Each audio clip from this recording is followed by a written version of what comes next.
Video like जरूर कर लीजिए और ऐसे वीडियो लगातार फ्री में पाने के लिए चैनल को तुरंत सब्सक्राइब कर लीजिए और बेल आइकन को जरूर टैप कर लीजिए ताकि आगे भी सारे वीडियो आपको मिलते रहे। यूट्यूब में फॉलो करते हैं तो प्लीज ये वाला फ्री टेलीग्राम चैनल जरूर ज्वाइन कर लीजिएगा। सारे नोटिफिकेशन सारे अपडेट यहीं पे आते हैं, ध्यान रखिएगा। सारे क्वेश्चन अटेम्प्ट करिए और स्कोर अपना तुरंत कमेंट करके बताइए कितने सही हो रहे हैं कितने गलत हो रहे हैं, जल्दी से कमेंट करके बताइए।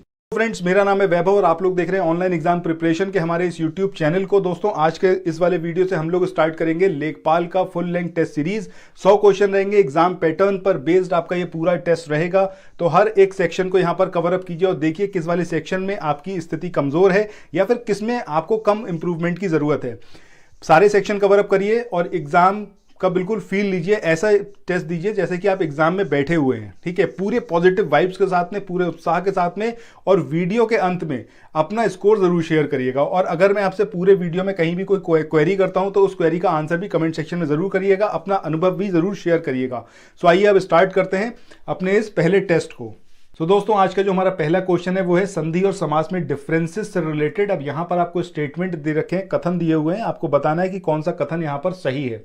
पहला यहाँ पर कथन है कि समास में 2 वर्णों का योग होता है किंतु संधि में 2 पदों का योग होता है। और आई होप कि आपको बिल्कुल पता होगा ये कि संधि में वर्णों का योग होता है और समास में पदों का योग होता है। तो इस तरीके से पहला स्टेटमेंट यहाँ पर इनकरेक्ट है। दूसरे स्टेटमेंट की बात करें कि समास में पदों के प्रत्यय समाप्त कर दिए जाते हैं, एब्सोल्युटली करेक्ट स्टेटमेंट, यही हमारा आंसर रहेगा। बाकी तीसरा और चौथे स्टेटमेंट को भी देखते हैं। यहां पर बोला गया है तीसरे वाले में कि संधि के तोड़ने को विग्रह कहते हैं और आपको पता होगा कि संधि के तोड़ने को विच्छेद कहते हैं। चौथे स्टेटमेंट की बात करें, हिंदी में संधि केवल तद्भव पदों में होती है, दिस इज ऑल्सो रॉन्ग। तो हमारा जो आंसर रहेगा वो कौन सा, सेकंड स्टेटमेंट। इसके बाद आगे मूव करते हैं। तो दोस्तों, यहां पर ये संधि और समास में जो डिफरेंसेस हैं वो यहां पर दिए हुए हैं। ठीक है, इसको आप एक बार देख सकते हैं। इसके बाद आगे मूव करें। सो दोस्तों, आगे मूव करें इससे पहले कुछ इन्फॉर्मेशन आप लोगों के लिए। देखिए, यहां पर स्टडी फॉर सिविल सर्विसेज एक बार फिर से आप लोगों के हित में सोचते हुए फ्री इनिशिएटिव स्टार्ट किया हुआ है, जिसमें आप लेखपाल के क्विज को लगा सकते हैं और यूपी पीसीएस प्री 2022 के लिए जो क्विज है वो भी फ्री ऑफ कॉस्ट है, उसको भी आप परफॉर्म कर सकते हैं, उसको भी लगा सकते हैं और अपनी तैयारी को अच्छा कर सकते हैं और बेटर बना सकते हैं। अब इसके लिए आपको सिंपली ये करना है, आप डिस्क्रिप्शन बॉक्स में जाइए, वहां पर लिंक दिया हुआ है इन दोनों ग्रुप्स का, वहां पर जाकर आप टेलीग्राम पे तुरंत इसको ज्वाइन करिए और हर दिन जो भी क्विज आती हैं उन सारी क्विज को यहाँ पर परफॉर्म करिए। इसके अलावा एक और इम्पॉर्टेंट मैसेज है कि अगर आप थोड़ा सा इन्वेस्ट कर सकते हैं तो मेरा सजेशन आप लोगों को रहेगा कि आप लोग तुरंत यूपी पीसीएस प्री 2022 या फिर लेखपाल, जिसके लिए भी आप प्रयासरत हैं, तुरंत हमारा जो पेड ग्रुप है उसको ज्वाइन करिए। यहाँ पर ये जो नंबर दिए हुए हैं व्हाट्सएप और कॉल के नंबर हैं, इस पर आप कॉल भी कर सकते हैं, व्हाट्सएप भी कर सकते हैं। ज्ञान सर का व्हाट्सएप का नंबर भी यहाँ पर गिवन है, इस पर भी आप संपर्क कर सकते हैं इस टेस्ट सीरीज को लेने के लिए। ठीक है, इन केस कोई प्रॉब्लम है, आप नहीं कर सकते हैं, तो आप कम से कम फ्री इनिशिएटिव जरूर ज्वाइन करिए। ठीक है, सो अगले क्वेश्चन की बात करें। अगला क्वेश्चन यहाँ पर है, महाजन शब्द में कौन सा समास है, अव्ययी भाव समास है, द्विगु समास है, कर्मधारय है या फिर बहुव्रीहि। तो सही आंसर क्या होगा आपका, कर्मधारय समास। इसके बाद आगे मूव करते हैं नेक्स्ट क्वेश्चन पे। अगला क्वेश्चन यहाँ पर है, हाथी का जो पर्यायवाची है निम्न में से कौन सा नहीं है। अब ये करी है, कुरंग है, कुंभी है या फिर सिंदूर। तो आपको पता होगा करी, कुंभी और सिंदूर ये हाथी के पर्यायवाची हैं, जबकि अगर हम बात करें कुरंग की तो ये हाथी का नहीं है, किसका है, हिरण का पर्यायवाची है। तो इस तरीके से हमारा आंसर कौन सा होगा, सेकंड वन। इसके बाद आगे मूव करते हैं नेक्स्ट क्वेश्चन पे। अगला यहाँ पर जो क्वेश्चन है इसमें आपको युग्म दिए हुए हैं विलोम शब्द वाले। अब आपको बताना है कि कौन सा सही सुमेलित नहीं है। ठीक है, अब यहाँ पर सबसे पहला है जो अनंत शांत, ये यहाँ पर एकदम सही है। दूसरा, हस्व का विलोम क्या होता है, दीर्घ, ये भी सही है। अनुग्रह का जो आग्रह यहाँ पर दिया हुआ है ये गलत है, क्योंकि अनुग्रह का क्या होता है, विग्रह होता है। ठीक है, इसके बाद अगला है पाश्चात्य पौर्वस्त, ये भी यहाँ पर सही है। तो हमारा जो आंसर रहेगा वो कौन सा रहेगा, थर्ड वन। इसके बाद आगे मूव करते हैं नेक्स्ट क्वेश्चन पे। अगला क्वेश्चन यहाँ पर है, निम्न में से कौन सा तत्सम शब्द है, अमोल है, अफीम है, अटारी है या फिर आकाश। तो सही आंसर क्या होगा आपका, आकाश।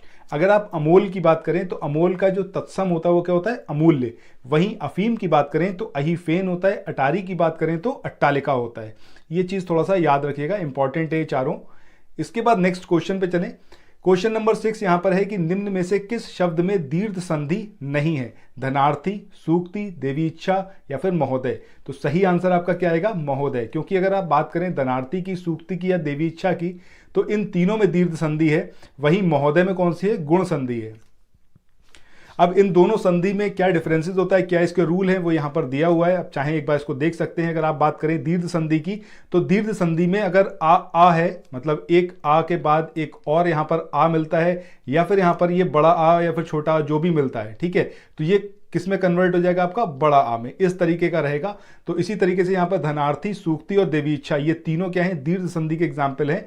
और यहाँ पर थोड़ा सा चेंज आता है कि आ के साथ में ई आए, ऊ आए या फिर रे आए, तो ये कन्वर्ट किस में हो जाएंगे, ए, ओ और अर में। ये इसका रूल है एंड आई होप कि आपको पता भी होगा, बट एक बार थोड़ा सा रिवाइज हो गया आपका। तो यहाँ पर ये आपका आंसर रहेगा महोदय। इसके बाद अगले क्वेश्चन की बात करें, अत्युष्म, ये जो है इसका संधि विच्छेद क्या होगा, अत यष्म होगा, अति ऊष्म होगा, अति ऊष्म होगा या फिर अति ऊष्मा। तो सही आंसर क्या होगा आपका, सेकंड वन, यानी कि अति ऊष्म। अगला क्वेश्चन है, किसी बात का मर्म यानी कि गूढ़ रहस्य जानने वाला, इसके लिए क्या शब्द है, सर्वज्ञ है, मर्मज्ञ है, अज्ञ है या फिर अल्पज्ञ। तो सही आंसर क्या होगा, मर्मज्ञ। अच्छा, कमेंट सेक्शन में ये बताइएगा सर्वज्ञ, अज्ञ और अल्पज्ञ ये जो है किसके लिए एक शब्द का कार्य करते हैं, मतलब इसके लिए फुल फॉर्म क्या होगी, इस तरीके से। इसके बाद आगे चलें नेक्स्ट क्वेश्चन पे। अगला क्वेश्चन है, अगले जमाने का आदमी, ये जो मुहावरा है इसका अर्थ क्या है, ईमानदार, बेईमान, शानो शौकत से रहने वाला या फिर कोई नहीं। तो सही आंसर क्या होगा आपका, ईमानदार। इसके बाद अगले क्वेश्चन की बात करें, यहां पर है निम्नलिखित में से एक शुद्ध वाक्य है। अब ये कौन सा है, बंदूक एक बहुत ही उपयोगी अस्त्र है, बाघ और बकरी एक ही घाट पर पानी पीती हैं, कई रेलवे के कर्मचारियों की गिरफ्तारी हुई या फिर श्री कृष्ण के अनेकों नाम है। कौन सा सेंटेंस है जो यहां पर शुद्ध है। तो सही आंसर क्या होगा आपका, पहला वाला, कि बंदूक एक बहुत ही उपयोगी अस्त्र है। वहीं आप बाघ और बकरी एक घाट पर पानी पीते हैं होना चाहिए, पीती नहीं होना चाहिए। इसके बाद कई रेलवे के कर्मचारी नहीं होता है, रेलवे के कई कर्मचारी होता है। ऐसे ही श्री कृष्ण के अनेकों नाम नहीं, श्री कृष्ण के अनेक नाम है, ठीक है। तो ये कुछ बातें हैं एंड आई होप कि आपको शायद पता भी हो। इसके बाद आगे चलते हैं नेक्स्ट क्वेश्चन पे। अगला यहाँ पर आपको एक ये स्टेटमेंट दिया हुआ है, अलग अलग पार्ट में आपको बताना है कि कौन सा पार्ट जो है वो यहाँ पर अशुद्ध है। पहला यहाँ पर है मुझे संदेह है, दूसरा है कि युद्ध 1944 के, इसके बाद तीसरा है पहले बंद और चौथा है यहाँ पर हो जाएगा। तो यहाँ पर जो सही आएगा आपका आंसर वो क्या आएगा, पहला वाला, क्योंकि मुझे संदेह है ये यहाँ पर गलत है, मैं समझता हूँ इस तरीके से यहाँ पर होगा सेंटेंस में, ये यहाँ पर गलत है। इसके बाद अगले क्वेश्चन की बात करें। अगला क्वेश्चन यहाँ पर है निम्न में से कौन सा स्त्रीलिंग है। अब ये चना है, वायु है, बाजरा है या फिर उड़द है। तो सही आंसर क्या आएगा आपका, वायु, क्योंकि वायु अगर आप सेंटेंस में बनाएं तो क्या होगा, वायु चलती है ना कि चलता है, ठीक है। इसके बाद आगे बढ़े। नेक्स्ट क्वेश्चन यहाँ पर है कि यह दुकान मेरी है, वाक्य में कौन सा कारक है, कर्म है, अधिकरण है, करण है या फिर संबंध। तो सही आंसर क्या होगा आपका, संबंध कारक। इसके बाद आगे बढ़े अगले क्वेश्चन पे। अगला क्वेश्चन यहाँ पर गिवन है, निम्नलिखित में से कौन सा शब्द है जो बहुवचन शब्द नहीं है, ठीक है। अब ये पैसा है, गाय है, छाता है या फिर पुस्तकें। तो सही आंसर क्या आएगा आपका, छाता, ये बहुवचन नहीं है, एक वचन है। इसके बाद अगला क्वेश्चन यहाँ पर है, इसमें वर्तनी की अशुद्धि आपको पता करनी है। तो यहाँ पर कौन सा है जो कि अशुद्ध वर्तनी वाला शब्द है, ठीक है, ये आपको बताना है। अनुग्रहित है, अनन्नास है, भास्कर है या फिर अधीन है। तो सही आंसर क्या होगा आपका, थर्ड वन, क्योंकि ये जो सही होगा इसका क्या होगा आपका, भास्कर, ठीक है। षटकोण वाला सा यहाँ पर शाह नहीं होगा, सॉरी। इसके बाद आगे चलें नेक्स्ट क्वेश्चन पे।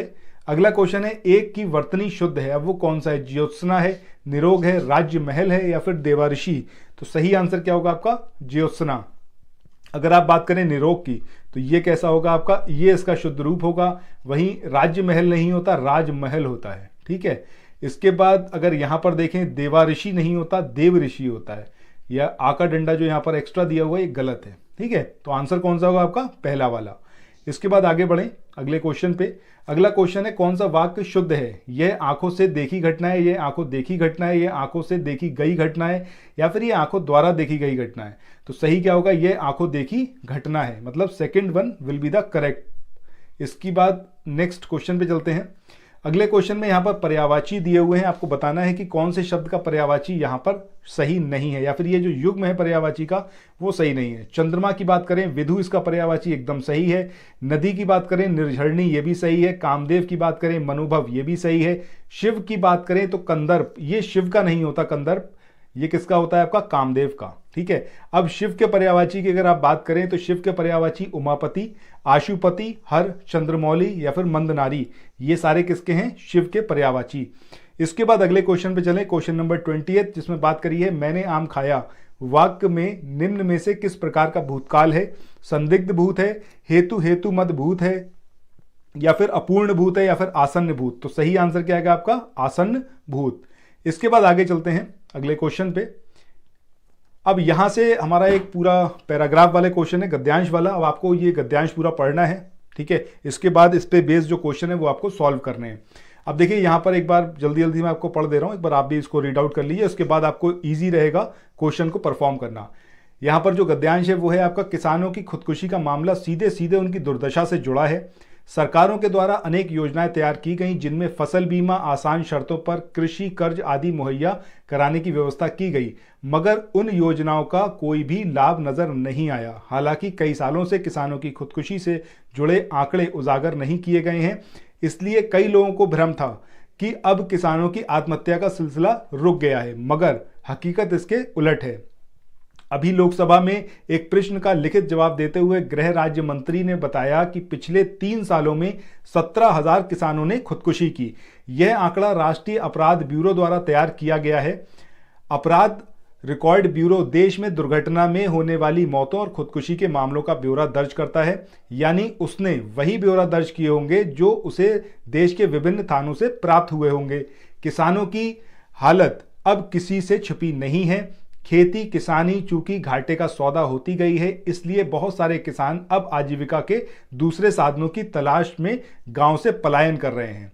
पूरे देश में खेतीहर मजदूरों की संख्या लगातार चिंताजनक ढंग से कम हो रही है। हालांकि केंद्र सरकार का दावा है कि वह छोटे और सीमांत किसानों की दशा सुधारने, उनकी आमदनी दुगने करने का प्रयास कर रही है, मगर स्थिति यह है कि ना तो किसानों को अपनी फसल की वाजिब कीमत मिल पा रही है और ना ही फसल बीमा जैसी योजनाओं का संतोषजनक लाभ मिल पा रहा है। तो ये हो गया हमारा गद्यांश। अब इस पे बेस यहाँ पर क्वेश्चन स्टार्ट होते हैं। पहला क्वेश्चन है कि इस गद्यांश का जो समुचित शीर्षक है वो क्या होगा? भारतीय किसान, सरकारों की विफलता, भारतीय किसान की दुर्दशा, या फिर इनमें से कोई नहीं? तो सही आंसर पूरा देखिए, गद्यांश सुनने के बाद आपको एकदम समझ में आ गया होगा, पढ़ने के बाद भी, कि ये जो है किसानों की दुर्दशा के बारे में है।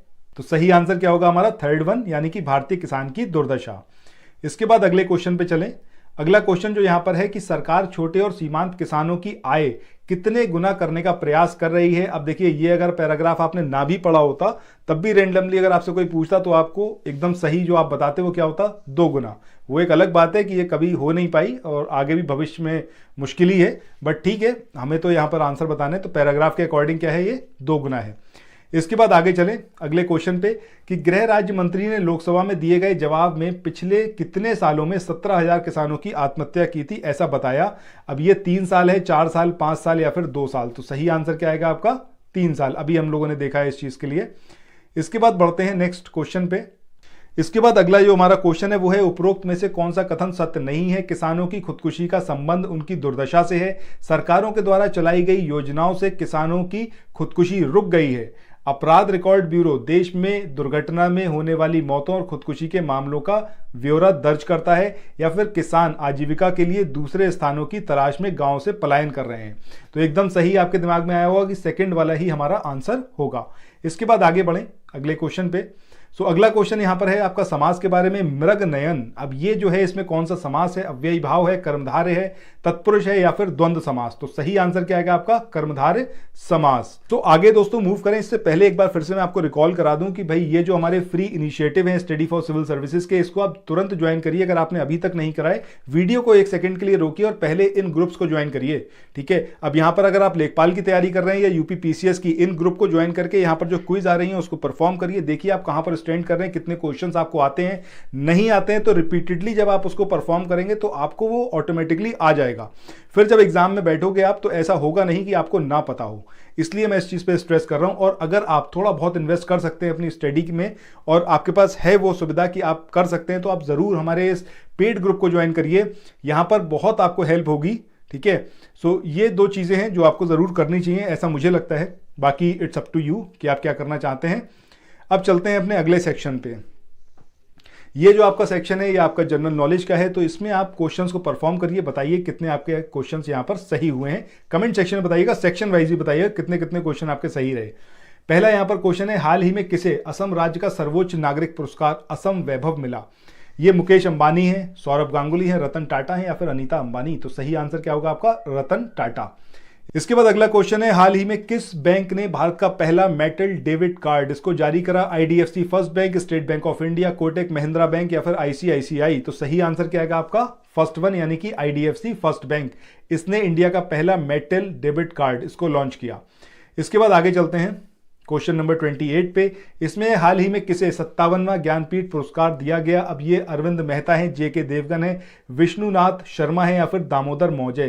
तो सही आंसर क्या आएगा आपका? दामोदर मौजे। इनको दिया गया 57वां ज्ञानपीठ पुरस्कार। कमेंट सेक्शन में आप लोग बताइएगा कि इनके किस कृति के लिए इनको इस पुरस्कार से नवाजा गया।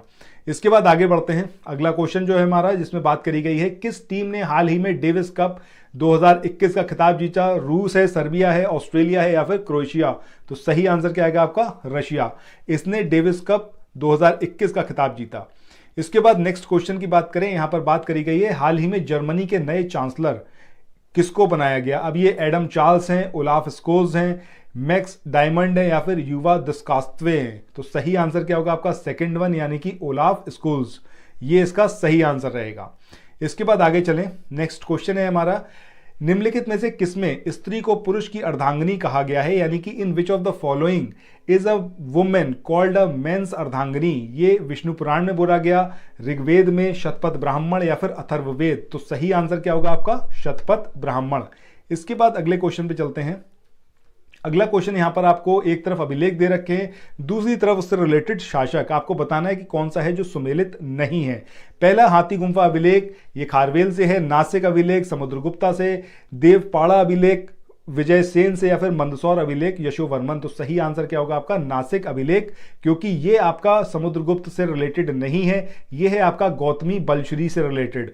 और जो समुद्रगुप्त से रिलेटेड है वो कौन सा है आपका? प्रयाग स्तंभलेख। याद रखिएगा, अगर ना पता हो, पहले से पता है, वेल एंड गुड। इसके बाद आगे चलें। नेक्स्ट हमारा जो क्वेश्चन है, इसमें बात करी गई है, निम्न में से किस जैन तीर्थंकर का जो प्रतीक चिन्ह है वो क्या है? स्वास्तिक। ये अरिष्ट नेमी है, पार्श्वनाथ है, संपार्श्वनाथ है या फिर ऋषभदेव? तो सही आंसर क्या आएगा आपका? संपार्श्वनाथ। इनका जो चिन्ह है, प्रतीक चिन्ह, वो क्या है आपका? स्वास्तिक। इसके अलावा ऋषभदेव की बात करें, सांड इनका है। पार्श्वनाथ की बात करें तो इनका सर्प है। और अरिष्ट नेमी का क्या है? शंख है। इसके बाद आगे चलते हैं अपने नेक्स्ट क्वेश्चन पे। अगला जो यहाँ पर क्वेश्चन है, ये है आपका ब्रिटिश कालीन सार्जेंट आयोग। इसका जो संबंध है ये किससे है? शिक्षा के विकास से, अकाल आयोग से, आर्थिक मुद्दों से या फिर बेरोजगारी से? तो ये जो है आपका किससे रिलेटेड है? शिक्षा के विकास से। इसके बाद नेक्स्ट क्वेश्चन पे चलते हैं। अगला क्वेश्चन यहां पर है, कांग्रेस के जिस अधिवेशन में पहली बार जनगण मन गाया गया उसकी अध्यक्षता निम्न में से किसने की थी? आर.एन. माधोलकर ने, रास बिहारी बोस ने, विशन नारायण धर ने या फिर हसन इमाम ने? तो सही आंसर क्या आएगा आपका? थर्ड वन, यानी कि विशन नारायण धर। अब यहां पर एक और इंपॉर्टेंट पर्सनालिटी है, वो है आपके रास बिहारी बोस। इनसे रिलेटेड इसलिए क्वेश्चन पूछा जाता है क्योंकि सूरत का जो कांग्रेस का पहला विभाजन हुआ था 1907 में, उस टाइम पर ये प्रेसिडेंट थे। और कांग्रेस का जो संविधान था उसका जो निर्माण हुआ था 1908 में, उस टाइम पर भी ये ही प्रेसिडेंट थे। तो इसलिए काफी इंपॉर्टेंट पर्सनैलिटी है। इनसे रिलेटेड क्वेश्चन उस केस में पूछा जाता है जब एग्जाम को थोड़ा सा टफ बनाना होता है। सूरत वाला तो सबको पता होता है, लेकिन कांग्रेस का जो कॉन्स्टिट्यूशन बना, इससे रिलेटेड क्वेश्चन थोड़ा सा टफ पेपर बनाने के लिए यूज किया जा सकता है। इसके बाद अगले क्वेश्चन की बात करें, दुनिया का चीनी का कटोरा ये किसको बोला जाता है? क्यूबा को, इक्वाडोर को, कोरिया को या फिर लाओस को? तो सही आंसर क्या होगा? क्यूबा। इसके बाद आगे चलते हैं। अगला क्वेश्चन यहां पर है, निम्न में से कौन सी गर्म स्थानीय पवन नहीं है? चिनूक है, फौन है, हरमट्टन है या फिर बोरा? तो एकदम सही आपने पहचाना है कि बोरा जो है वो नहीं है, क्योंकि ये कैसी है? ठंडी हवाएं हैं। अब यहां पर इसके प्लेसेस दिए हुए हैं कहां पर ये हवाएं बहती हैं, लोकल विंड्स। तो चिन्हूक की बात करें यूएस कनाडा याद रखना है, फौन की बात करें तो एल्प्स पर्वत याद रखना है, हरमट्टन की बात करें तो रेगिस्तान, सहारा रेगिस्तान, ये जरूर याद रखिएगा। और गिनी तट पर इसे डॉक्टर विंड भी कहा जाता है, बहुत इंपॉर्टेंट है ये पॉइंट, जरूर याद रखिएगा। बोरा की बात करें तो एड्रियाटिक तट आपको यहां पर याद रखना है। इसके बाद आगे चलते हैं अगले क्वेश्चन पे। अगला क्वेश्चन यहां पर है कि विश्व का सबसे बड़ा मांस निर्यातक देश ये कौन सा है? चीन है, कोरिया है, अर्जेंटीना है या फिर चिली? तो सही आंसर क्या आएगा? अर्जेंटीना। ठीक है, इसके बाद आगे चलें नेक्स्ट क्वेश्चन पे। इसके बाद अगले क्वेश्चन की बात करते हैं कि विश्व ग्लोब का निर्माण निम्न में से किसने किया? एर्नेग्जी-मेंडर, स्ट्रैबो, मार्टिन बेहम या फिर हिकेटियस? तो सही आंसर क्या आएगा आपका? Martin Behaim. इन्होंने विश्व ग्लोब का निर्माण किया। अच्छा, कमेंट सेक्शन में ये बताइएगा कि हिकेटियस, स्ट्रैबो और एर्नेग्जी-मेंडर ये किस लिए फेमस है, क्यों इनके नाम यहां पर लिखे हुए हैं, इन्होंने ऐसा क्या किया था, ये आप लोग कमेंट सेक्शन में बताइएगा। इसके बाद मूव करते हैं अब नेक्स्ट क्वेश्चन पे।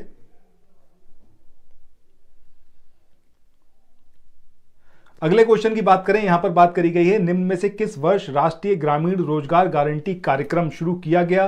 2004 में, 2005, 2006 या फिर 2007? तो ये आपको एकदम पता होगा कि 2006 जो है ये यहां पर इसका सही आंसर होगा। देखिए, एक्ट की बात नहीं हो रही है, यहां पर बात हो रही है कब इसको शुरू किया गया। ठीक है, तो याद रखिएगा 2006। इसके बाद चलें अगले क्वेश्चन पे। निम्न में से किस अनुच्छेद के तहत राष्ट्रपति को क्षमा दान करने का अधिकार दिया गया है? अब ये अनुच्छेद 70 है, 71 है, 72 है या फिर 73? तो सही आंसर क्या होगा आपका? थर्ड वन, यानी कि आर्टिकल 72। इसके बाद आगे चले, अगला क्वेश्चन है पहले वित्त आयोग के जो अध्यक्ष थे इनका नाम क्या था? के संथानम, केसी नियोगी, ए के चंद्रा या फिर केसी पंत? तो सही आंसर क्या होगा? सेकंड वन, यानी कि केसी नियोगी। इसके बाद आगे चलें अगले क्वेश्चन पे। अगला क्वेश्चन यहां पर है राज्यपाल को शपथ निम्न में से कौन दिलाता है? सर्वोच्च न्यायालय के मुख्य न्यायाधीश, राज्य उच्च न्यायालय के मुख्य न्यायाधीश या फिर राष्ट्रपति या फिर उपराष्ट्रपति? तो सही आंसर क्या आएगा आपका? Chief justice of state high court. इसके बाद आगे बढ़ें अगले क्वेश्चन पे। अगला क्वेश्चन जो यहां पर गिवन है वो है आपका निम्न में से किसने रडार का आविष्कार किया? Carlton Maggi, Robert Watson, Samuel Colt या फिर अलेक्जेंडर फ्लेमिंग? तो सही आंसर क्या आएगा आपका? Robert Watson. बाकी इन तीनों लोगों ने क्या किया था, क्यों इनके नाम यहां पर हैं, कमेंट सेक्शन में आप लोगों से मैं चाहता हूं कि आप लोग बताएं। ठीक है, ये देखते हैं कौन बताता है। इसके बाद आगे बढ़ें, अगला क्वेश्चन यहां पर है निम्न में से सबसे अधिक उम्र के प्रधानमंत्री ये कौन थे? मोरारजी देसाई, चौधरी चरण सिंह, लाल बहादुर शास्त्री या फिर चंद्रशेखर? तो सही आंसर क्या होगा आपका? मोरारजी देसाई। इसके बाद आगे चलें, इसके बाद अगले क्वेश्चन की बात करें, यहां पर है निम्नलिखित में से कौन सा सुमेलित नहीं है? इसमें जीव विज्ञान की शाखाएं और एक तरफ आपको विषय दे रखे हैं एपीकल्चर, मधुमक्खी पालन का अध्ययन, एंथोलॉजी फलों का अध्ययन। ये यहां पर गलत है क्योंकि यहां पर होना चाहिए था फूलों का अध्ययन। ठीक है, फलों का नहीं है, फूलों का अध्ययन। छिपकली का जो अध्ययन होता है छिपकलियों का, वो सौरोलॉजी में होता है और एंटोमोलॉजी में इंसेक्ट्स का अध्ययन होता है। ये यहां पर इंग्लिश में गलत लिखा हुआ है, so just make it correct कि यहां पर क्या होगा, ये आपका इंसेक्ट्स होगा। ठीक है, इंसेक्ट्स होगा। इसके बाद अब मूव करते हैं नेक्स्ट क्वेश्चन पे। अगला जो यहां पर क्वेश्चन है इसमें बात करी गई है निम्न में से कौन सा युग्म जो है वो गलत है? एक तरफ आपको ग्लैंडियर जूस दे रखे हैं और दूसरी तरफ आपको एंजाइम दे रखे हैं। अगर सलाइवा की बात करें यानी कि लार की बात करें तो टाइलिन एकदम सही है। जठर रस की बात करें तो रेनिन, ये भी यहां पर सही है। अग्नाशय रस में जो इरिप्सिन यहां पर दिया हुआ है ये गलत है। ठीक है, आंतरीय रस यानी कि इंटेस्टाइनल जूस की बात करें तो ये जो लाइपेज दिया है ये भी यहां पर करेक्ट है। बट आपका आंसर कौन सा होगा? जो युग्म गलत है यानी कि अग्नाशय रस, इरिप्सिन, ये यहां पर आपका आंसर रहेगा। ठीक है, अब यहां पर कौन कौन से एंजाइम अग्नाशय रस में पाए जाते हैं? तो इसमें आपका ट्रिप्सिन है, एमाइलेज है और लाइपेज, इन तीनों को याद रखिएगा। इसके बाद 48 नंबर के क्वेश्चन की बात करें कि दुनिया का सबसे बड़ा द्वीप निम्न में से कौन सा है? अंडमान निकोबार है, ग्रीनलैंड है, आइसलैंड है या फिर मेडागास्कर है? तो सही आंसर क्या होगा आपका? ग्रीनलैंड। ये दुनिया का सबसे बड़ा आइलैंड है ग्रीनलैंड। इसके बाद आगे चलें नेक्स्ट क्वेश्चन पे। तो ये है आपका सर्वोदय दिवस, ये कब मनाया जाता है? 25 जनवरी, 30 जनवरी, 23 जनवरी या फिर 27 जनवरी? तो सही आंसर क्या आएगा आपका? 30 जनवरी को मनाया जाता है सर्वोदय दिवस। इसके बाद आज का जो हमारा जीएस का आखिरी क्वेश्चन है वो है आपका वर्ल्ड वाइड वेब यानी कि WWW, इसका जो आविष्कार किया वो किसने किया? टिम बर्नर्स-ली ने करा, चार्ल्स बाबेज, वॉन न्यूमैन या फिर डिस्कॉस्वे? तो सही आंसर क्या आएगा आपका? पहला वाला यानी कि टिम बर्नर्स-ली, इन्होंने इसका आविष्कार किया था। इसके बाद आगे हम बात करें तो यहां से हमारी मैथ शुरू होती है। ठीक है, सो मैथ का जो यहां पर पहला क्वेश्चन है इसमें बात करी है कि किसी संख्या को 38 से भाग देने पर 24 भागफल और शेषफल आता है 13, तो बताना है कि संख्या वो कौन सी है। तो आपको एक चीज यहां पर याद रखनी होगी कि अगर नंबर ये है इसको हम किसी से डिवाइड करते हैं, ठीक है, यहां पर आता है आपका कोशेंट और नीचे जो बचता है वो बचता है रिमाइंडर। ठीक है, तो यहां से जो आपकी इक्वेशन बनेगी वो क्या बनेगी? Q + R। ठीक है, अगर आपको ये चीज समझ में आ गई है कि कोई नंबर है, किसी नंबर को आपने डिवाइड करा तो क्वोशिएंट यानी कि जो भागफल है और नीचे आएगा रिमाइंडर, तो ये आपकी थ्योरम बनती है। अब यहाँ पर जो जो दिया हुआ है वो उठा के इसमें रख दीजिए, नंबर आपको मिल जाएगा। डिवाइजर जो यहाँ पर जिससे भाग दिया है वो क्या है आपका 38।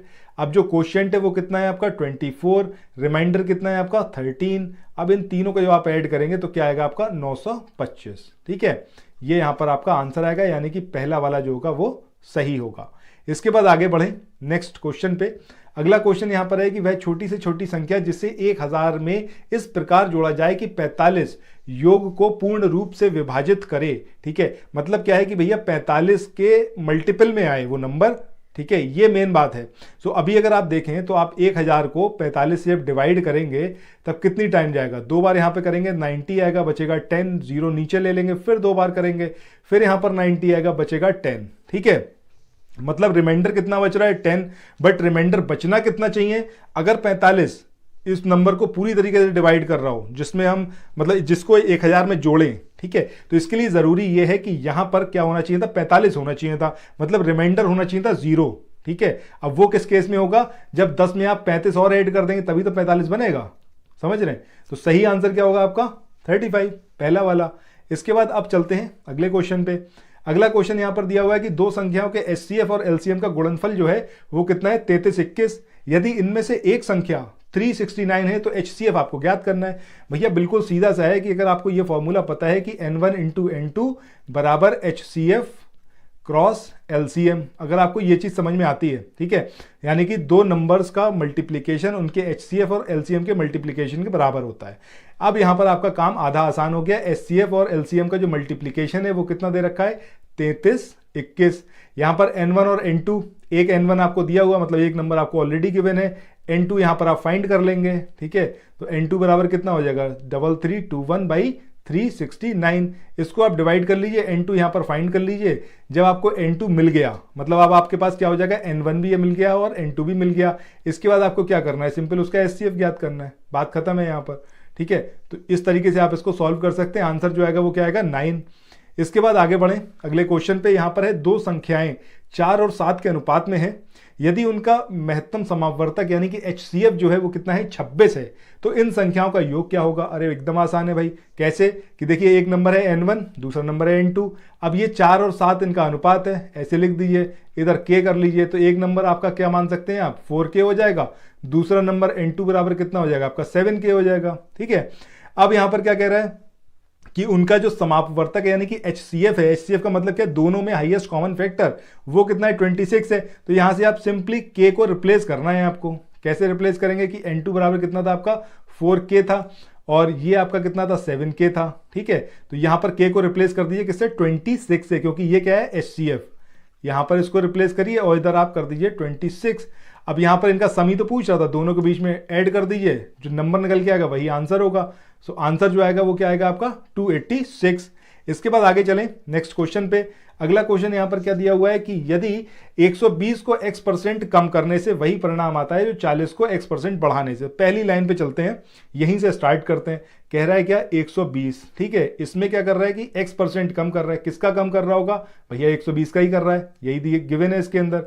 ठीक है, तो ये तो बन गई एक बात। इसके बाद क्या कह रहा है कि यहां से जो परिणाम आता है वो किसके बराबर है कि 40 को x% बढ़ा दें। तो इसका मतलब क्या 40 का x%। ठीक है, इस तरीके से इसको हमने इक्वेट कर लिया। अब इसके बाद आपको सिंपली क्या करना है, यहां से x की वैल्यू फाइंड करनी है।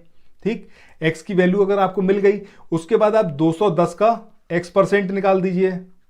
ठीक है, और दूसरा क्या करेंगे 180 का यहां पर x+2% निकाल दीजिए। यहां तक समझ गए आप। अब ये भी निकाल दिया, ये भी निकाल दिया। वो सिंपल आपसे यही तो पूछ रहा है कि 210 का x% 180 के x+20% से कितना प्रतिशत कम है। अब यहां से इसको आप फॉर्मूला लगाइए, आंसर निकाल लीजिए। ठीक है, तो जो आंसर आएगा वो क्या होगा आपका 16 सही 2/3, 16 सही 2/3 ये आपका आंसर आ जाएगा। इसके बाद आगे बढ़े अगले क्वेश्चन पे कि ए की आय बी की आय से 25% अधिक है और सी की आय जो है वो ए और बी की आय के योग से 65% कम है, तो सी की आय ए की आय से कितना प्रतिशत कम है। अब देखिए इतना कॉम्प्लेक्स क्वेश्चन हो रहा है तो एक बार थोड़ा सा इसको इजी करते हैं। यहाँ पर ए बी सी लिखिए। ठीक है, बी को मान लिया हमने 100 मान लिया है। अब ए कितना होगा, बी से 25% ज्यादा, 100 का 25% कितना हो गया 25, तो इसकी वैल्यू कितनी होगी 125। अब यहां पर सी के लिए क्या बोल रहा है कि ए और बी की आय का योग, अब इनको दोनों को जोड़ दीजिए, कितना हो जाएगा आपका 225। उसके मतलब योग से क्या है 65% कम है। 65% कम का मतलब क्या हुआ, 100 में 35 बचे ना, तो इनका जो योग है उसका 35%, यही मतलब है जब ये बात बोल रहा है कि इसका 65% कम है, दोनों बात बराबर है, तो इसका आपको यहां पर 35% निकालना है। ठीक है, यहां से आपको सी की वैल्यू फाइंड हो जाएगी। अब वो क्या कह रहा है कि सी की आय ए की आय से कितना प्रतिशत कम है, यही आपको यहां पर निकालना है, बस सिंपल है। इसके बाद तो आप सॉल्व कर ही लेंगे। इसके बाद इसका जो आंसर आएगा वो 37 आएगा। फिर भी अगर आप लोगों को देखिए कोई दिक्कत आए किसी क्वेश्चन में, अगर आपको ऐसा लगे कि आप नहीं कर पा रहे हैं या आपको समझ में नहीं आ रहा है, तो कमेंट सेक्शन में बताइएगा, फिर मैं आपके लिए अलग से इसका वीडियो बना दूंगा छोटा सा, जिसमें क्वेश्चन मैं आपको समझा दूंगा। ठीक है, सो 57 नंबर का जो क्वेश्चन है कि इसमें एक व्यक्ति ने कोई वस्तु 15% हानि पर बेची, यदि उसने इसे 30.60 रुपए अधिक में बेचा होता तो उसे 9% का लाभ होता। अभी यहीं पर रुक जाते हैं। ठीक है, सो यहां पर देखिए, अगर हमने मान लिया कि कॉस्ट प्राइस उसका कितना था 100 यूनिट था। ठीक है, अब ओल्ड सेलिंग प्राइस ये कितना हो जाएगा 15% हानि, दैट मींस 85 यूनिट हो जाएगा। और जो नया सेलिंग प्राइस है वो कितना हो जाएगा आपका 109, क्योंकि वो क्या कह रहा है कि 9% का लाभ होता अगर उसने 30.60 रुपए अधिक में बेचा होता, तो यहां पर कितना हो जाएगा 109 यूनिट हो जाएगा। और इन दोनों का डिफरेंस, यानी कि जो ओल्ड सेलिंग प्राइस है जो न्यू सेलिंग प्राइस है, इनका डिफरेंस कितना होगा आपका 30.60 रुपए के बराबर होगा। ठीक है, अब यहां पर अगर हम देखें तो 109 माइनस 85 बराबर कितना हो जाएगा आपका 30.60। ठीक है, अब यहां तक तो बात क्लियर है। अब यहां पर अगर हम देखें तो एक यूनिट की वैल्यू कितनी आ जाएगी, ये आ जाएगी आपका, इन दोनों को घटाएंगे तो कितना आएगा 24, तो 30.60/24 यहां पर आ गया। ठीक है, अब इसके बाद आगे हम बात करें तो एक यूनिट की वैल्यू हमें पता चल गई कि एक यूनिट की वैल्यू कितनी है आपकी 30.60/24, तो 100 यूनिट की मतलब कितनी हो जाएगी, 100 यूनिट की कितनी, 100 से मल्टीप्लाई कर दो, 3060/24, ये वैल्यू आ गई। और ये 100 यूनिट है किसके बराबर आपका सेल कॉस्ट प्राइस के, तो कॉस्ट प्राइस यहां पर आपको पता चल गया। अब जब कॉस्ट प्राइस पता चल गया तो डिजायर्ड जो सेलिंग प्राइस है, जो कह रहा है कि वो 10% लाभ कमाने के लिए बेचने वाली बात कर रहा है, तो ये 30/60/24, ये जो एसपी है इसका आप सिंपली 110% निकाल दीजिए। 10% लाभ का मतलब यही हुआ ना कि 110%। ठीक है, तो यहां पर ये वैल्यू कितनी आ जाएगी आपकी 140.25, ये इसका आंसर आ जाएगा। इसके बाद आप चलते हैं अगले क्वेश्चन पे।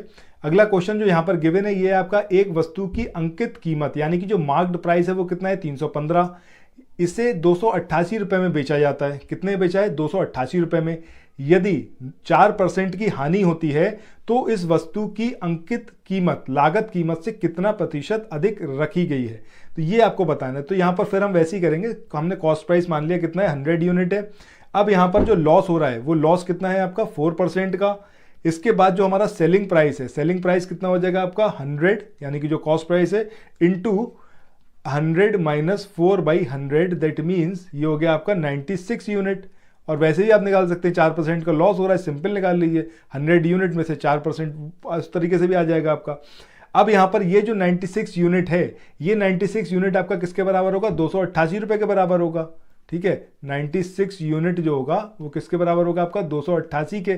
तो यहां से पहले आप एक यूनिट का निकाल लिए, फिर 100 यूनिट का, क्योंकि अल्टीमेटली आपको कॉस्ट प्राइस निकालना है। ठीक है, सो यहां पर जो आपका कॉस्ट प्राइस आएगा वो कॉस्ट प्राइस कितना आ जाएगा, मतलब एक यूनिट आपका आ जाएगा कितना 288 डिवाइडेड बाई 96। ठीक है, तो यहां से आ गया आपका 3 टाइम्स। इसके बाद 100 यूनिट की वैल्यू कितनी आ जाएगी, 100 यूनिट की वैल्यू आ जाएगी आपकी 300 आ जाएगी 100 से मल्टीप्लाई करके। ठीक है, तो दैट मीन्स कि कॉस्ट प्राइस आपको पता चल गया। अब जो मार्क्ड प्राइस है वो कितना था 315, इसमें से आप सिंपली 300 में यानी कि कॉस्ट प्राइस को घटाइए, डिवाइडेड करिए किससे सीपी से, इनटू 100 करिए, तो जो रखी गई थी मार्क्ड प्राइस, वो मार्क्ड प्राइस मतलब कितना परसेंट था, तो वो था आपका 5%। ठीक है, ये यहां पर आपका आंसर आ जाएगा कौन सा, पहला वाला। इसके बाद अब मूव करते हैं नेक्स्ट क्वेश्चन पे। अगला क्वेश्चन जो यहां पर दिया हुआ है इसमें बात करी गई है कि एक वर्ग के विकर्ण की लंबाई 15√2 है, तो आपको बताना है कि वर्ग का क्षेत्रफल क्या होगा। अगर आप बात करें वर्ग की, ठीक है, तो ये रहा वर्ग। वर्ग के चारों भुजाएं होती हैं बराबर और हर दो भुजाओं के बीच में एंगल कौन सा होता है, 90 डिग्री का। यहां तक तो पिक्चर क्लियर है, ठीक है। तो वर्ग के अगर हम एरिया की बात करें तो एरिया क्या होता है, अगर ये भुजा ए है तो एरिया क्या हो जाएगा, ए स्क्वायर हो जाएगा। और जो आपका डायगनल होता है ये आपका होता है डायगनल, ठीक है। सो डायगनल की हम बात कर लें तो यहां पर अगर आप देखें तो एक राइट एंगल ट्रायंगल वाली थ्योरम लगेगी, पाइथागोरस थ्योरम, और यहां से भी आप डी को निकाल सकते हैं। बहरहाल यहां पर हम समझते हैं कि डी बराबर क्या होगा आपका भुजा √2, ठीक है, ये वैल्यू आ जाएगी। अब यहां पर आपको क्या करना है, जो जो दिया हुआ है वैसे वैसे चलते जाना है। अब यहां पर क्या कह रहा है, विकर्ण की लंबाई कह रहा है ना 15 √2, ये विकर्ण की लंबाई है। इधर आ गया आपका √2 से √2 कैंसिल हो जाएगा। ए बराबर कितना आ गया 15, यानी कि इस स्क्वायर की जो साइड है वो कितनी है 15 है। तो एरिया यहां पर कितना आ जाएगा स्क्वायर का, यह आ जाएगा 15 का स्क्वायर, दैट मीन्स 225, और यही होगा आपका आंसर 4th वन। इसके बाद अब चलते हैं अगले क्वेश्चन पे। अगला क्वेश्चन जो यहां पर गिवन है वो है एक आयत की लंबाई और चौड़ाई कितनी है, 3 और 2 का उसमें रेशियो है, मतलब एक रेक्टेंगल। अच्छा, रेक्टेंगल भी समझ लीजिए, अगर आपको किसी को ऐसा है ना पता हो तो रेक्टेंगल में भी एंगल्स के बीच में जो एंगल होता है, सॉरी साइड्स के बीच में जो एंगल होते हैं वो कितना होता है, 90 डिग्री होता है। बट यहाँ पर आमने सामने की जो भुजाएं होती हैं ये बराबर होती हैं, चारों भुजाएं बराबर नहीं होती, ठीक है। मतलब इसको अगर हमने लेंथ मान लिया, इसको हमने ब्रेथ मान लिया, लंबाई और चौड़ाई मान लिया, तो जो एरिया निकल के आएगा वो कितना हो जाएगा L क्रॉस B, और जो पेरीमीटर होगा यानी कि परिमाप ये कितना होगा 2 टाइम्स L प्लस B, ठीक है। यहां तक पिक्चर क्लियर हो गई।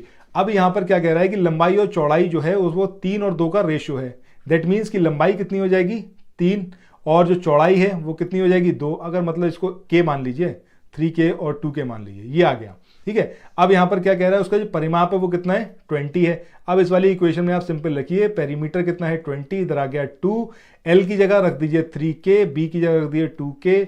तो यहां पर कितना हो जाएगा आपका, 2 से काटेंगे कितना हो जाएगा 10, और इधर कितना हो जाएगा आपका 5K, तो K की वैल्यू कितनी आ जाएगी 2, ठीक है।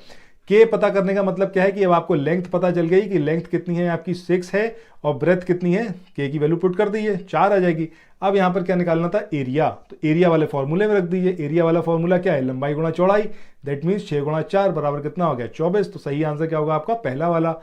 इसके बाद हम मूव करते हैं नेक्स्ट क्वेश्चन पे।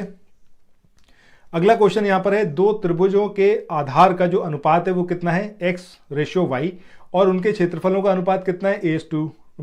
तो आपको बताना है कि जो संगत ऊंचाइयां हैं उनका अनुपात क्या होगा। तो अगर आप बात करें कि अगर ये ट्रायंगल है तो ट्रायंगल का जो एरिया होता है वो कितना होता है, हाफ बेस इंटू हाइट, यानी कि आधार गुणा ऊंचाई, ठीक है।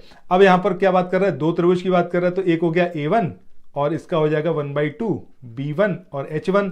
दूसरा हो गया आपका a2, यहां पर कितना हो जाएगा 1/2, इधर हो जाएगा b2 h2, ठीक है। अब यहां पर बोला क्या उसने कि संगत ऊंचाई यानी कि h1 और h2 इसका रेशियो आपको बताना है। तो यहां पर आप सिंपल देख लें, अगर हम इस तरीके से इसको लिख लेते हैं, सपोज 1 मिनट रुकिए, इसको हम इसी तरीके से करते हैं वरना थोड़ा कंफ्यूजन हो सकता है आपको। a1/a2 करते हैं, ठीक है, half b1 h1 upon half b2 h2, ठीक है। ये तो ये कैंसिल हो गए यहां पर। अब यहां पर जो जो गिवन है वो रख दीजिए। a1 और a2 की वैल्यू यहां पर यानी कि क्षेत्रफल का अनुपात कितना दे रखा है a/b, और इधर जो आपका अनुपात दिया हुआ है आधार का जो बेस है इसका अनुपात कितना है x/y, इधर कितना है आपका h1 और h2, इसी का आपको रेशियो निकालना है, ठीक है। तो ये इधर चला जाएगा, ये इधर आ जाएगा, तो इस तरीके से क्या हो गया ay/bx बराबर क्या हो गया आपका h1 और h2। तो इनका जो रेशियो आ गया वो कितना हो गया ay/bx, ठीक है। तो ay/bx यानी कि second one will be the correct answer. इसके बाद अब चलते हैं अगले क्वेश्चन पे। अगला क्वेश्चन यहां पर है समद्विबाहु, जैसा इसका नाम है समद्विबाहु, यानी कि भैया दो भुजाएं इसकी बराबर हैं। अब यहां पर कह रहा है कि उसकी जो ऊंचाई है वो कितनी है 10 सेंटीमीटर, यहां पर ये भुजा नहीं होगा, ठीक है। और जो ऊंचाई जो आधार है वो कितना है 10 सेंटीमीटर, और जो ऊंचाई है वो कितनी है 12 सेंटीमीटर, यानी कि एक ये हो गया हमारा समद्विबाहु। तो अब समझ लीजिए कि ये वाला और ये वाला जो साइड है वो क्या है इक्वल है, और ये रहा इसका बेस और ये रही इसकी हाइट, ठीक है। अब यहां पर क्या क्या दिया हुआ है, यहां पर क्या कह रहा है कि जो आधार है वो कितना है 10 है, ये हो गया आधार, और जो हाइट है वो कितनी है 12 है। तो हाइट तो देखिए हर केस में सेम रहेगी, बट अगर इस वाले ट्रायंगल की अगर हम बात कर रहे हैं तो इस वाले ट्रायंगल में एक भुजा हमें हाइट मिल गई, अब यहाँ पर जो ये नीचे हमने परपेंडिकुलर गिराया है, ये बेस को आधे में डिवाइड करेगा, मतलब 5 होगा ये और 5 होगा ये, टोटल 10 है ना, ठीक है। अब इस वाले ट्रायंगल्स की अगर हम बात करें तो यहाँ पर आपको इसकी हाइट पता है, आपको बेस पता है, हाइपोटेन्यूज पता करना है, पाइथागोरस थ्योरम लगानी है, यानी कि अब आपको क्या करना है, ये वाली लेंथ निकालनी है, ठीक है। पाइथागोरस थ्योरम के अकॉर्डिंग अगर इसको हम L मान लेते हैं तो L इक्वल टू कितना हो जाएगा, अंडर रूट जो ये है आपका h हमने माना है h square plus b square, b इसको मान लीजिए ये b है, ठीक है।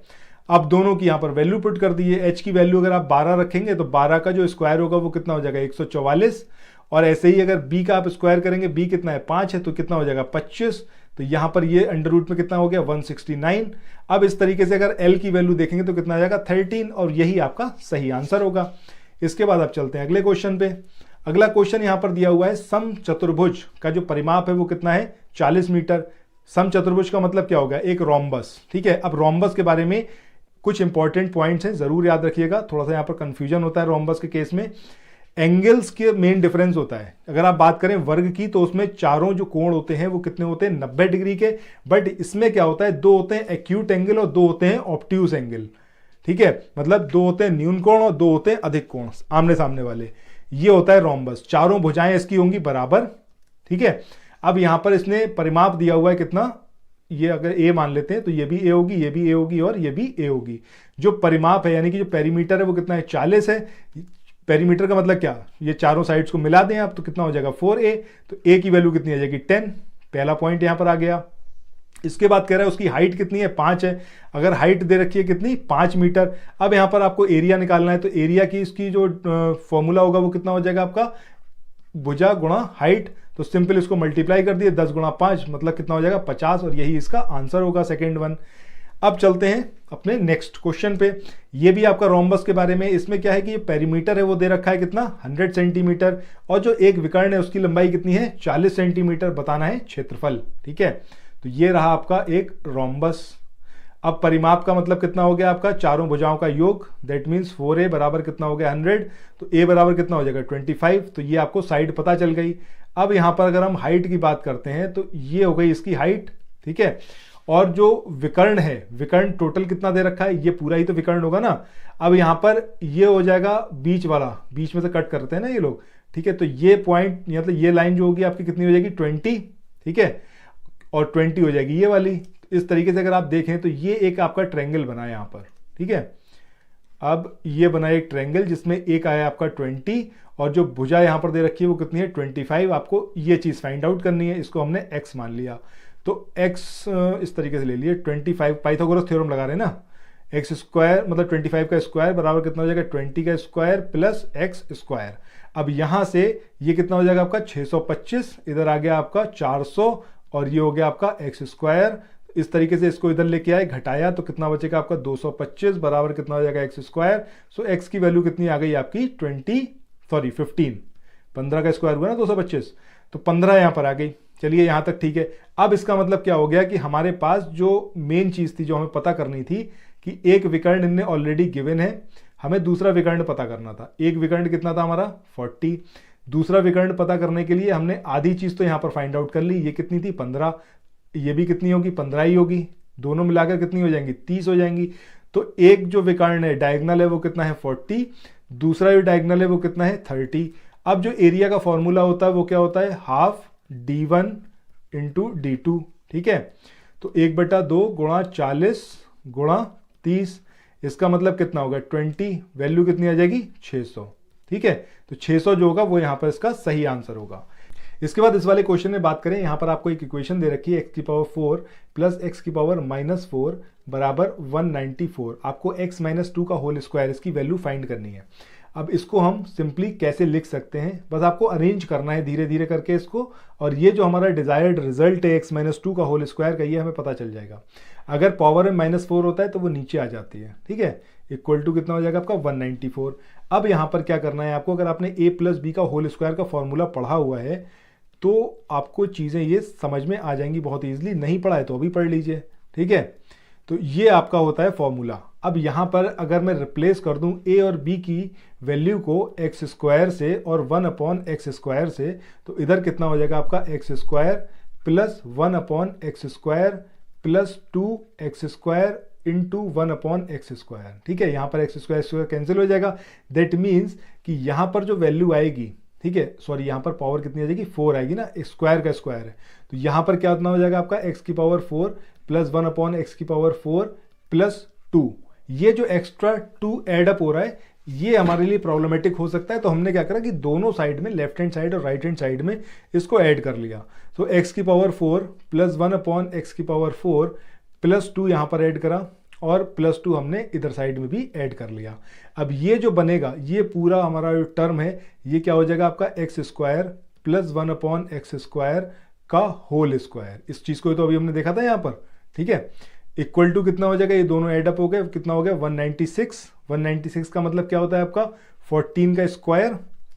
दैट मीन्स कि यहाँ पर x² प्लस 1/x² की वैल्यू कितनी आ जाएगी आपकी 14। ठीक है, अभी तक हमारा आधा काम हुआ है। तो अभी तक जो हमारा टर्म निकल के आया है वो आया है x² plus 1/x² equal to कितना आया था 14। ठीक है, अब इसके बाद हमें सिंपली क्या करना है, फिर से a प्लस बी का होल स्क्वायर इसको बनाना है। तो ये हो जाएगा आपका a², ये वाली टर्म हो जाएगी आपकी b² प्लस 2, a की जगह कितना आ जाएगा x और b की जगह कितना आ जाएगा 1/x, ये दोनों तो कैंसिल ही हो गए, इक्वल टू 14। दैट मीन्स एक 2 यहाँ पर हमने ऐड करा तो एक 2 हम इधर भी ऐड करेंगे। तो इस तरीके से हमारा ये क्या बन के आ गया आपका x प्लस 1/x का होल स्क्वायर। ये किसके इक्वल हुआ आपका 16 के, 14 और 2 16। दैट मीन्स 4 का स्क्वायर। अब यहाँ पर जो वैल्यू आ गई x प्लस 1/x की, अगर दोनों साइड में स्क्वायर है तो वो हट जाएंगे, तो x plus 1/x equal to कितना आ जाएगा आपका ये 4 आ जाएगा। ठीक है, अब यहाँ पर आप क्या करेंगे कि इसको क्रॉस मल्टीप्लिकेशन कर, मतलब x से पूरे इक्वेशन की मल्टीप्लाई कर दीजिए।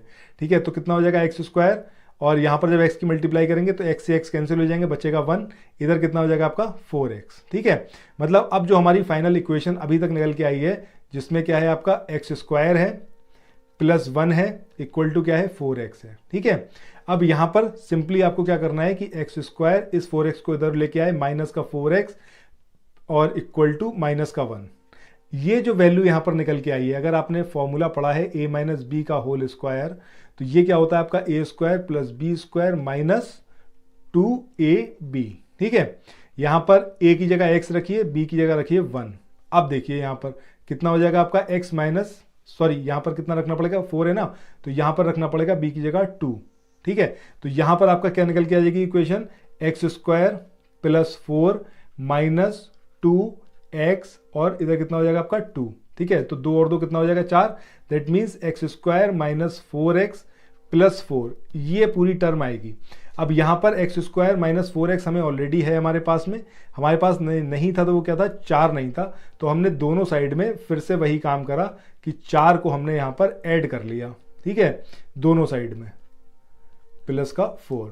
अब ये जो पूरी टर्म बनी क्या बन गई आपकी x माइनस 2 का होल स्क्वायर और इधर कितना हो जाएगा आपका ये प्लस का 3, और यही हमारा हो जाएगा आंसर, क्योंकि आपको x माइनस 2 का होल स्क्वायर निकालना था, तो ये आ गया आंसर आपका 3। इसके बाद अब मूव करते हैं नेक्स्ट क्वेश्चन पे। अगला यहाँ पर क्वेश्चन दे रखा है कि आपको x की वैल्यू दे रखी है a प्लस 1/a, y की वैल्यू a माइनस 1/a। इसके बाद आपको x की पावर 4, y की पावर 4 माइनस 2x² y² इसकी वैल्यू निकालनी है। ये आप लोगों पे मैं छोड़ रहा हूँ, अगर ना आपको आए तो कमेंट सेक्शन में आप पूछिएगा, आंसर इसका आएगा 4। इसके बाद आगे चलते हैं अगले क्वेश्चन पे। अच्छा, यहाँ पर क्या है, ये आपका जो बारंबारता वाले क्वेश्चन है उससे रिलेटेड है, बहुत इंपॉर्टेंट है। आपका जो माध्यिका होती है, मध्यमान होता है या फिर जो मोड होता है, ठीक है, बहुलक, उस सबसे रिलेटेड है। तो यहाँ पर आपको अंक का एक रेंज दे रखा है 9 से 11, 11 से 13। यहाँ पर छात्रों की संख्या दी हुई है, आपको बताना है प्रति छात्र माध्य अंक कितना होगा। ठीक है, ये आपको यहाँ पर निकालना है। तो ऐसा कभी भी आपको मिले कि एक रेंज दे रखी है नंबर की, दोनों नंबर को ऐड करिए, डिवाइडेड बाई 2 करिए। ठीक है, तो यहाँ पर कितना हो जाएगा 11 और 9 20 हो जाएगा, 20/2 कितना हो जाएगा आपका, यहाँ पर जो निकल के आएगा 20/2 हो जाएगा आपका 10। यहाँ पर ऐसी एक वैल्यू निकल के आएगी, इन दोनों वैल्यूज की आप यहाँ पर मल्टीप्लाई करिए, तो मल्टीप्लाई करके क्या हो जाएगा 60। यहाँ तक सेम काम करिए, सबको ऐड कर दीजिए, समीशन निकाल दीजिए यहाँ पर। ऐसे ही यहाँ पर जो आएगा इस सबको आप ऐड करके, मतलब ऐड कर लीजिए। ठीक है, इसके बाद ये जो वैल्यू रहेगी, इस वैल्यू को इस वाली वैल्यू से यहाँ पर डिवाइड कर दीजिए। ठीक है, अब जब डिवाइड करेंगे वो जो निकल के आएगा वही होगा आपका प्रति छात्र माध्य अंक। आई होप कि आपको मेरी बात समझ में आई होगी। एक बार आप ट्राई करिएगा, जो आंसर आएगा वो कितना होगा 13.5।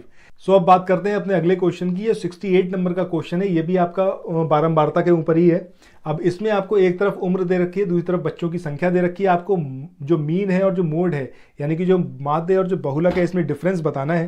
तो देखिए यहाँ पर आपको सिंपली करना क्या है, 6 साल के जो बच्चे हैं, 17 ऐसे बच्चे हैं जो 6 साल की उम्र के हैं। सिंपली इसको आप मल्टीप्लाई करिए, मल्टीप्लाई करके यहाँ पर इसको लिख लीजिए। सबके साथ सेम काम करिए, मल्टीप्लाई करिए, यहाँ पर लिख लीजिए। इन सबको आप जोड़ लीजिए, ठीक है। एक वैल्यू यहाँ पर आपकी ये निकल के आ जाएगी, इसे मान लीजिए ए आ गई, ठीक है। दूसरा, इन सबको आप जोड़िए और यहाँ पर इसकी वैल्यू फाइंड करिए, मान लीजिए बी आ गई। इसके बाद आपको सिंपली ए अपॉन बी करना है, आपको पता चल जाएगी मीन वैल्यू यानी कि माध्य वैल्यू। अब जब माध्य वैल्यू आ गई, इसके बाद आपका काम क्या रहेगा, आपको मोड पता करना है। मोड का मतलब क्या होता है, वो चीज़ जो सबसे ज़्यादा बार रिपीट हुई हो। अगर हम देखें तो 10 साल के बच्चे जो हैं, जिनकी उम्र 10 साल है, वो कितने हैं 19, ये सबसे ज़्यादा है, ठीक है। तो मोड हमारा क्या हो जाएगा, यही हमारा मोड हो जाएगा। अब आपको मोड मिल गया, मीन मैंने आपको बता दिया कैसे निकालना है। इसके बाद दोनों का आपको डिफरेंस निकालना है and you will get the answer. तो आंसर क्या आएगा आपका 1.5। इसके बाद आगे चले, अगला क्वेश्चन यहाँ पर है कि दिए गए आंकड़ों का जो मोड है, जो बहुलक है, वो कितना होगा। अभी मैंने आपको बताया कि मोड का मतलब होता है कितनी बार, सबसे ज़्यादा बार कौन सी चीज़ रिपीट हुई है, ठीक है। तो यहाँ पर क्या है, 3 3 3 3 3, 5 बार रिपीट हुई है, ठीक है। तो सही आंसर क्या होगा आपका 3। इसके बाद चलते हैं अगले क्वेश्चन पे। अगला क्वेश्चन क्या आएगा आपका, ये भी देखिए, ये भी आपका बारंबारता के ऊपर ही है। यहाँ पर आपको अंक दे रखे हैं, इधर छात्रों की संख्या दे रखी है, आपको इसकी मीन वैल्यू बतानी है। तो सबसे पहले यहाँ पर क्या है, जो अंक दे रखे हैं 10 और 12, इसको आप ट्राई करिएगा। लास्ट क्वेश्चन की तरह ही ये क्वेश्चन होना है, ठीक है। 14.67 इसका आंसर आएगा। इसके बाद यहाँ पर अब DI वाला हमारा क्वेश्चन है। अब सबसे पहले यहाँ पर हम क्वेश्चन पे चलते हैं। क्वेश्चन क्या कह रहा है, यहाँ पर क्वेश्चन को पढ़िए। क्वेश्चन कह रहा है कि वर्ष 2007 में कंपनी ए में कार्यरत पुरुष, 2005 में कंपनी बी में कार्यरत पुरुष और कंपनी डी में 2006 में जो कार्यरत महिलाएं हैं, इनकी आपको कुल संख्या बतानी है, ठीक है। अब यहाँ पर अगर आप DI देखें तो इसमें जैसे जैसे उसने बोल रखा है क्वेश्चन में, वैसे वैसे चलिए कि मेल जो 2007 के हैं कंपनी ए में, वो कितने हैं 250। इसके बाद बी में अगर हम बात करें, 2005 में जो मेल है वो कितने हैं 400, और डी में जो फीमेल है 2006 में, उनकी संख्या कितनी है 450। इन तीनों को आपको सिंपली ऐड करना है। मतलब DI में एग्जैक्टली आपको करना क्या है, डेटा फैच करना आना चाहिए कि कहाँ से आपको वैल्यू निकालनी है। सही आंसर क्या आएगा आपका 1500। इसके बाद आगे चलें अगले क्वेश्चन पे। अगला क्वेश्चन यहाँ पर है, वर्ष 2004 में सभी कंपनियों में मिलाकर जो कार्यरत महिला कर्मचारी हैं, इनकी आपको औसत संख्या बतानी है, ठीक है। एवरेज निकालना है। तो सबसे पहले तो आप ये देख लीजिए कि कहाँ कहाँ जो महिलाएं हैं 2004 में, यहाँ पर 400, यहाँ पर 450, इसके बाद 600, इसके बाद 450। तो इन सबको जोड़िए और इसका एवरेज निकाल दीजिए, 475 इसका एवरेज आ जाएगा। इसके बाद अगले क्वेश्चन की बात करें, यहाँ पर है सभी वर्षों में मिलाकर कंपनी सी में कार्यरत पुरुष कर्मचारियों की संख्या वर्ष 2007 में सभी कंपनियों में मिलाकर कार्यरत कर्मचारियों की कुल संख्या का लगभग कितना प्रतिशत है। तो यहाँ पर आपको सिंपली वही करना है, कंपनी सी में जो जितने भी साल हैं, ठीक है, इन सभी सालों में कंपनी सी में कितने जो पुरुष कर्मचारी रहे थे उनकी संख्या लीजिए, उसको एडअप करिए। एक बार DI पे जाइए, ठीक है, चार्ट पे, टेबल पे, वहां पर देखिए। ऐसे ही 2007 में अगर हम बात करें तो सभी कर्मचारियों मिलाकर जो कार्यरत कर्मचारी हैं उनकी कुल संख्या निकालिए। उसके बाद आपको परसेंटेज निकालना है और परसेंटेज निकालिए और उसका आंसर आपको बताना होगा। 55 जो है इसका सही आंसर आएगा। इसके बाद आगे चलें नेक्स्ट क्वेश्चन पे। अगला क्वेश्चन यहाँ पर दिया हुआ है कि यदि वर्ष 2004 में कंपनी बी में 20% पुरुष कर्मचारी और 30% महिला कर्मचारी विकलांग थे, तो उस वर्ष उस कंपनी में विकलांग कर्मचारियों की कुल संख्या कितनी थी, ठीक है। तो इसको भी आपको वैसे ही निकालना है। इसमें 2004 में जाइए, कंपनी बी में देखिए कितने पुरुष कर्मचारी थे, उसका 20% निकालिए, और जो महिला कर्मचारी हैं उनका 30% निकालिए, ठीक है। उसके बाद उन दोनों को ऐड कर दीजिए, you will get the answer. Answer जो आएगा वो आएगा आपका 185। इसके बाद अगले क्वेश्चन की बात करें, यहाँ पर क्या बात करी गई है कि 2005 में कंपनी डी जो है इसने पुरुषों की संख्या, 2006 में कंपनी ए में महिलाओं की संख्या और 2005 में कंपनी बी में पुरुषों की संख्या, इनके बीच में आपको अनुपात निकालना है। तो उसके लिए सबसे पहले क्या करना होगा कि जो जो आपसे पूछा गया है उसको आप लिखिए रेशियो में, उसके बाद उसको डिवाइड कर दीजिए एक कॉमन नंबर से, देखिए क्या उसका आंसर आ रहा है, ठीक है। तो इसका जो आंसर आएगा वो कितना आएगा आपका 11:5:8, ठीक है, ये इसका सही आंसर आएगा। सो इसके साथ ही हमारा ये मैथ वाला सेक्शन यहाँ पर एंड होता है। आई होप कि आपने एंजॉय करा होगा इसको भी। और अभी तक उत्साह आपका कायम होगा, क्योंकि अब आपका जो टॉपिक आ रहा है वो सबसे फेवरेट है और वो है आपका ग्राम समाज का। बट उससे पहले यहाँ पर ये चीज़ याद रखिएगा जो मैंने आपको बताया था कि भैया ये जो टेलीग्राम ग्रुप है लेखपाल के लिए फ्री क्विज है, ये SCS का अपना फ्री इनिशिएटिव है, तुरंत इसको ज्वाइन करिए। और PCS की तैयारी के लिए इस वाले ग्रुप को तुरंत ज्वाइन करिए। डिस्क्रिप्शन बॉक्स में जाइए, अगर अभी तक नहीं करा है अब तो करिए, ठीक है। और अगर आप थोड़ा सा इन्वेस्ट कर सकते हैं, पेड कोर्स खरीद सकते हैं, तुरंत परचेज करिए इन नंबर्स पे कॉल या व्हाट्सएप करके। तो ग्रामीण परिवेश में सबसे पहला जो यहाँ पर क्वेश्चन है वो है आपका सामुदायिक परियोजनाओं और राष्ट्रीय विस्तार सेवा से संबंधित कथनों पर आपको विचार करना है। पहला है यहाँ पर बलवंत राय मेहता समिति का गठन किया गया जिसका कार्य इस कार्यक्रम के कार्यों का मूल्यांकन करना था। दूसरा, इस समिति ने निचले स्तर पर शक्ति विकेंद्रीकरण का सुझाव दिया। तो आपको बताना है कि कौन सा कथन यहाँ पर सत्य है। तो देखिए दोनों ही यहाँ पर सही स्टेटमेंट होंगे, पहला और दूसरा दोनों ही स्टेटमेंट सही हैं। तो आंसर क्या आएगा आपका दोनों। इसके बाद आगे चलें, अगला क्वेश्चन है पंचायती राज व्यवस्था से संबंधित अशोक मेहता समिति, इसका गठन कौन से वर्ष में किया गया? 1955, 57, 70 या फिर 77। तो सही आंसर क्या आएगा? 1977। और 1957 में कौन सी हुई थी आप बताएंगे कमेंट सेक्शन में, ठीक है। इसके बाद आगे चलें, अगला क्वेश्चन जो है ये है आपका पंचायती राज के चुनावों में राजनीतिक दलों को खुले तौर से चुनाव चिन्हों के आधार पर भाग लेने का सुझाव किस समिति ने दिया था? ये बलवंत राय मेहता समिति, अशोक मेहता समिति, या फिर GVK राव समिति, या फिर ये LM सिंघवी समिति। तो सही आंसर इसका क्या आएगा आपका? सही आंसर आएगा आपका अशोक मेहता समिति। इसके बाद अगले क्वेश्चन की बात करें, यहां पर आपको बताना है कालक्रम के अनुसार पंचायती राज व्यवस्था से संबंधित ये जो समितियां हैं इनको व्यवस्थित करना है। बलवंत राय मेहता समिति, अशोक मेहता समिति, GKV राव समिति, या फिर LM सिंघवी। तो 1 2 3 4 इसका सही आंसर होगा, क्योंकि 1957 में आई थी आपकी बलवंत राय मेहता समिति, इसके बाद आई अशोक मेहता समिति, इसके बाद GVK राव समिति, और उसके बाद आई आपकी LM सिंघवी समिति। इसके बाद आगे चलें, अगला क्वेश्चन यहाँ पर आपका 73वें संविधान संशोधन के ऊपर है। यहां पर पूछा गया है कि कौन सी इसकी विशेषता नहीं है, ठीक है। पहला है पंचायत के 3 स्तर, ग्राम, मध्यम और जिला, ठीक है। ये मीडियम यहां पर गलत लिखा हुआ है, ये होगा मिडिल, ठीक है। कुछ टाइपिंग एरर हो सकती है तो उसको निगलेक्ट करिएगा। इसके बाद अगला है यहाँ पर छोटे राज्य जिनकी जनसंख्या 25 लाख होगी वे मध्यम स्तर की पंचायत के गठन से मुक्त हो सकेंगे। तो ये देखिए यहाँ पर ये क्राइटेरिया 25 लाख नहीं है, इट शुड बी 20 लाख, ठीक है। तो यही हमारा सही आंसर होगा कि कौन सी यहाँ पर विशेषता नहीं है वो आपको बताना था। तो सेकंड वाला यहाँ पर ये इनकरेक्ट दिया हुआ है, यहाँ पर ये 20 लाख होना चाहिए, ठीक है। इसके अलावा प्रत्येक पंचायत की अवधि समान रूप से 5 वर्ष होगी, एकदम सही है। और किसी भी संशोधित कानून से पंचायतों को 5 वर्ष से पहले भंग नहीं किया जा सकता। वेरी इंपॉर्टेंट पॉइंट, याद रखिएगा, ठीक है। इसके बाद आगे चलें अगले क्वेश्चन पे। यहां पर है संविधान की किस अनुसूची में और कितने विषयों के संबंध में आर्थिक विकास और सामाजिक न्याय के लिए बनी योजनाओं को कार्यान्वित करने का अधिकार पंचायतों को दिया गया है। अब ये आपको 2 चीजें यहां पर बतानी है, पहला तो कितने सब्जेक्ट ऐसे हैं, ठीक है, और दूसरा कौन सी अनुसूची। तो 11वीं अनुसूची और 29 सब्जेक्ट याद रखिएगा, वेरी इंपॉर्टेंट। इसके बाद आगे चलें अगले क्वेश्चन पे। अगला क्वेश्चन यहां पर गिवन है कि निम्न में से कौन सा एक समुदाय है, ग्राम है, वर्ग है, जाति है, पड़ोस है। तो सही आंसर क्या आएगा आपका? ग्राम, ठीक है। ग्राम क्या है? एक कम्युनिटी है। इसके बाद आगे चलें, अगला क्वेश्चन है किसी विशेष उद्देश्य के लिए उद्दिष्ट व्यक्तियों के समूह को क्या कहते हैं? वर्ग कहते हैं, समूह कहते हैं, समिति कहते हैं, या फिर वंश कहते हैं। तो देखिए कमेटी जो बनाई जाती है किसी स्पेसिफिक पॉइंट पर बनाई जाती है, किसी स्पेसिफिक टॉपिक पर, ठीक है, पर्टिकुलर पर्पस होता है उसका। तो वही यहां पर आपका आंसर होगा कमेटी। इसके बाद आगे चलें, अगला क्वेश्चन क्या है? 20 सूत्रीय कार्यक्रम, इससे रिलेटेड यहां पर आपको स्टेटमेंट दे रखे हैं। पहला, इसकी शुरुआत श्रीमती इंदिरा गांधी द्वारा की गई थी, एकदम सही बात है। इसमें गरीबी हटाओ, पर्यावरण संरक्षण और जीवन स्तर में सुधार जैसे उद्देश्य शामिल थे। So both the statement here are correct. So देखिए अगर अभी तक आपको ये वीडियो पसंद आया, बहुत आगे आप आ चुके हैं, सो अगर आपने अभी तक इस वाले वीडियो को देखा है और दैट मीन्स कि आपको ये वीडियो पसंद आया है। पसंद आया तो लाइक का बटन प्रेस करिए, जहां पर भी आप जिस भी सोशल मीडिया प्लेटफॉर्म पर है वहां पर जरूर हमारे लिंक को शेयर करिए और चैनल को सब्सक्राइब करना बिल्कुल मत भूलिएगा। अगला क्वेश्चन, भारत में भूमि सुधार से संबंधित निम्न में से कौन सा कथन सत्य है? पहला है चकबंदी का संबंध इससे है, दूसरा है जमींदारी प्रथा समाप्त करना, तीसरा है काश्तकारी सुधार, और चौथा है उपरोक्त सभी। तो सही आंसर क्या आएगा आपका? उपरोक्त सभी। इसके बाद आगे बढ़ें अगले क्वेश्चन पे। अगला क्वेश्चन है यहाँ पर निम्न में से कौन सा कथन गलत है? पहला है अनुभववाद, एक ऐसी प्रणाली है जो सभी पूर्व जानकारियों को निरस्त करती है और अनुभव एवं प्रयोगों पर ही आधारित होती है।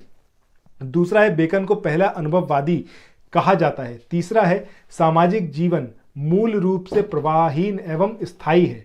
इसके बाद चौथा है आपका सामाजिक जीवन का वास्तविक तत्व मनुष्य है। तो सही आंसर क्या होगा आपका थर्ड वन, क्योंकि ये स्टेटमेंट यहां पर गलत दिया हो। अगर आप सामाजिक जीवन की बात करेंगे तो मूल रूप से प्रवाहमान है, यानी कि फ्लो है इसके अंदर, और ये गतिमान है, स्टैटिक नहीं है, ये डायनामिक है। इसके बाद अगला क्वेश्चन यहाँ पर क्या है, अनुभवजन्य छानबीन से संबंधित निम्न कथनों पर आपको विचार करना है। इनका उद्देश्य सिद्धांतों का निर्माण करना है। दूसरा, सिद्धांत तथा तथ्य एक दूसरे को उत्प्रेरित करते हैं तथा अनुभवजन्य ज्ञान की वृद्धि में सहायक होते हैं। तो दोनों ही स्टेटमेंट जो है वो यहाँ पर आपका करेक्ट है। तो सही आंसर क्या होगा, दोनों। इसके बाद अगले क्वेश्चन की बात करें, घटना क्रिया विज्ञान के दार्शनिक आधार का विकास निम्न में से किसके द्वारा किया गया, मैकाइवर, लापियर, एडमंड हर्सल या फिर चार्ल्स कूले। तो सही आंसर यहां पर क्या आएगा आपका, एडमंड हर्सल। इसके बाद अगले क्वेश्चन की तरफ चले। यहां पर बात करी गई है पूरा, यानी कि provision of urban amenities to rural area. इसके संबंध में जो कथन है वो कौन सा यहां पर कथन है जो कि सत्य नहीं है। पहला यहां पर है, ये ग्रामीण परिवेश को हानि के बिना शहरी सुविधाएं पहुंचाने का एक सपना है, बिल्कुल सही बात है। दूसरा है, मलिन बस्ती या झोपड़ियों से गुणवत्तापूर्वक जो है वो निवास स्थान, ये वाली बात भी यहाँ पर सही है। तीसरा है, हस्त श्रमिक आधारित रोजगार, ये यहाँ पर गलत है क्योंकि ज्ञान पर बेस्ड होना चाहिए, नॉलेज बेस्ड, ठीक है, नॉलेज बेस्ड एम्प्लॉयमेंट की बात यहाँ पर करी गई है जो पूरा के अंदर आता है। इसके बाद अगला यहाँ पर है, ये भौतिक जुड़ाव, इलेक्ट्रॉनिक जुड़ाव एवं ज्ञान के माध्यम से गांव के आर्थिक सशक्तिकरण की परिकल्पना है। तो ये बिल्कुल सही है। तो सही क्या होगा आपका, हस्त श्रमिक से ज्ञान पर आधारित जो रोजगार है उसके बारे में है ये।